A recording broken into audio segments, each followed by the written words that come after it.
शानदार प्रस्तुति। कांवर के पावर देखाई द भोला बाबा, कांवर के पावर देखाई द भोला बाबा। गोरकी छौरी के पटाई द भोला बाबा, गोरकी छौरी के पटाई द भोला बाबा। पकड़ की छौरी के कांवर के पावर देखाई द भोला बाबा, कांवर के पावर देखाई द भोला बाबा। गोरकी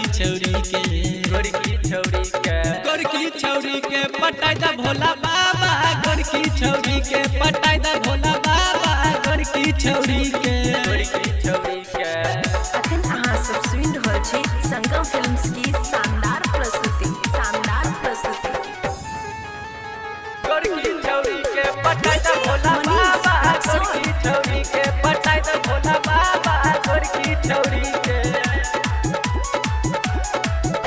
किलब के तू गुरु छ हम तोहर चेला। आब कते दिन रहबै अकेला, किलब के तू गुरु छ हम तोहर चेला। आब कते दिन रहबै अकेला। हमरो तू जोड़ी बनाई द भोला बाबा, हमरो तू जोड़ी बनाई द भोला बाबा। गोरकी छौरी के पटाई द भोला बाबा, गोरकी छौरी के पटाई द भोला बाबा। गोरकी छौरी के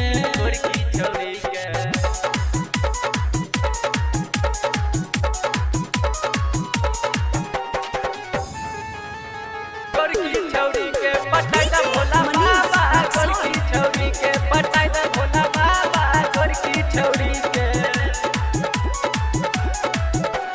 सब साल तोरा जलवा चढ़ैबा, लोभर के संगे देवघर अइबा। सब साल तोरा जलवा चढ़ैबा, लोभर के संगे देवघर अइबा।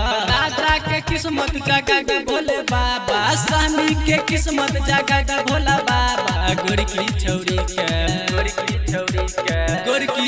के पटाई द भोला बाबा, पत्थर की छौरी के पटाई द भोला बाबा। गोरकी छौरी के